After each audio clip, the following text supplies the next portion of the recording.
स्वागत है आप सभी का मेरे YouTube चैनल में। मेरा नाम है वीना और मैं मनाली हिमाचल प्रदेश में रहती हूँ।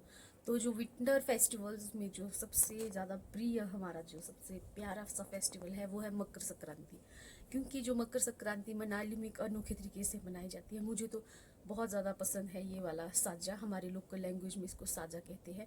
और जो हमारा इंडिया है वहाँ पर अलग अलग जगह पर बहुत अलग अलग तरीके से मकर संक्रांति मनाते हैं, जो कि अपने आप में बहुत सी प्यारा है। आऊँगी कि मनाली में मकर संक्रांति कैसे मनाई जाती है, तो ऐसे ही व्लॉग में जुड़े रहे। तो सबसे पहले सुबह उठ के जो है अपनी इष्ट देवता के लिए, अपनी कुल देवता के लिए हम खाना बनाते हैं।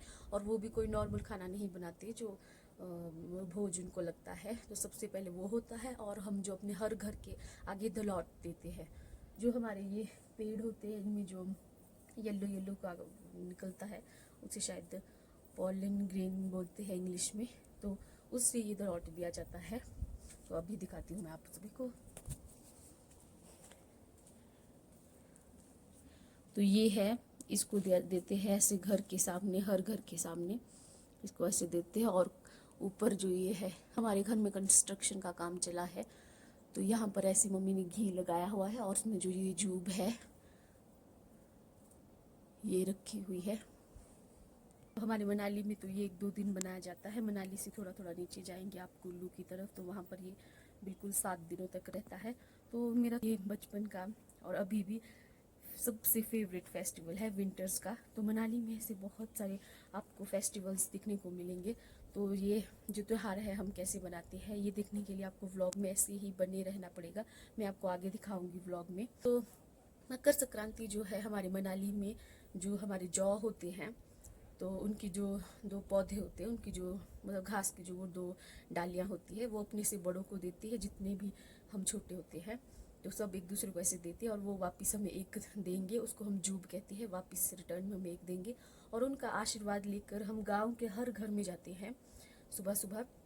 और मिठाइयाँ वगैरह भी मिलती है। जो छोटे छोटे बच्चे होते हैं वो सुबह सुबह आ जाते हैं जूब लेकर। हम इसे लोकल लैंग्वेज में जूब कहते हैं। जौ की जो पौधे होते हैं उनको, उनकी डालियों को तो आते हैं और उनको बदले में मिठाइयाँ देते हैं, पैसे देते हैं।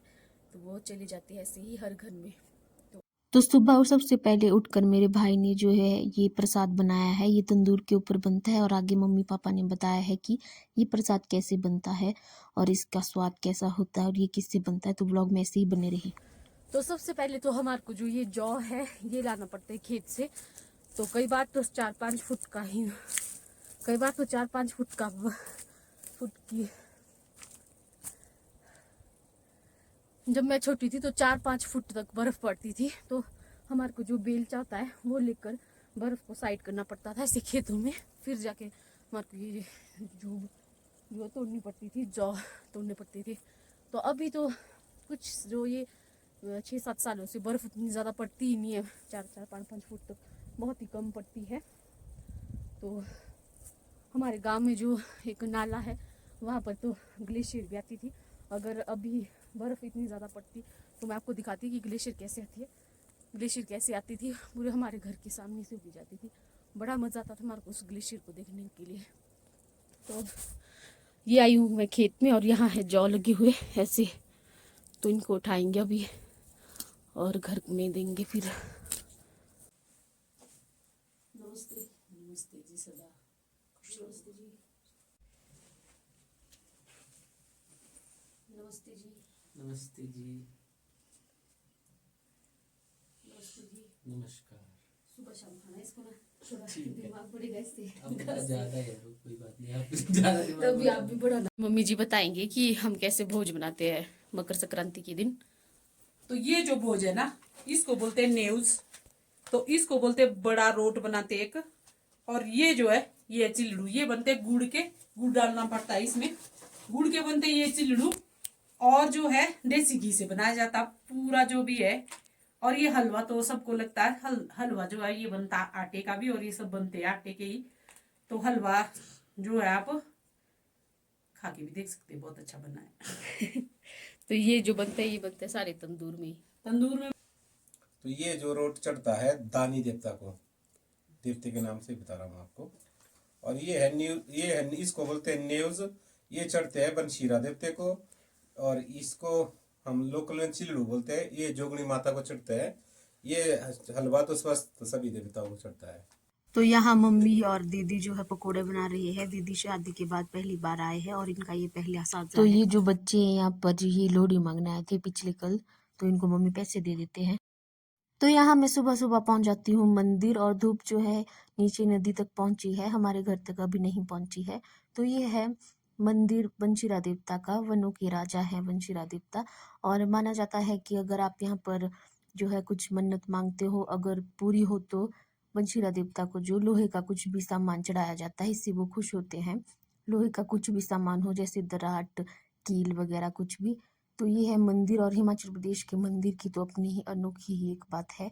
और जो ये लकड़ी की कारीगरी वो बाहर की है मंदिर में, ये मुझे बचपन से बहुत ज़्यादा अच्छी लगती है। यहाँ पर जो है हनुमान जी भी बनाए हुए हैं पूरे लकड़ी से, ये मुझे बहुत ज़्यादा अच्छा लगता है। तो आप सब भी बंशीरा देवता का आशीर्वाद ले लो। उसके बाद ये जो मंदिर है ये पूजा के बाद बंद हो जाता है।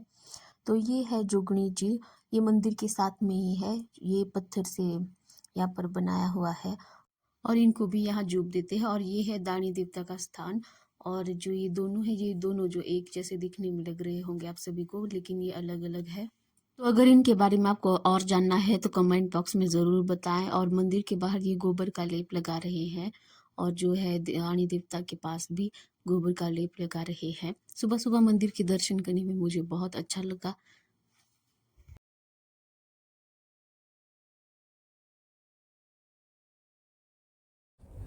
तो इस तरह से हम मनाली में जो है मकर संक्रांति बनाई जाती है। तो अगर आपको भी मनाली की विंटर फेस्टिवल्स देखने हैं तो व्लॉग में इसी तरह बने रहें। और अभी आने वाले दिनों में हमारी मनाली में जो है और फेस्टिवल्स है, तो वो भी मैं आपको दिखाऊंगी। तब तक आप मेरे चैनल को सब्सक्राइब करें। और व्लॉग की एंडिंग करती हूँ मैं ऊनो खेल कर। तो अभी हम सारे छत पर जो है ऊनो खेल। आजकल सर्दियों में जो धूप है वो बहुत जल्दी चली जाती है। तो मिलते हैं आपको नेक्स्ट व्लॉग में। तब तक आप वीडियो को लाइक, कमेंट, शेयर ज़रूर करें।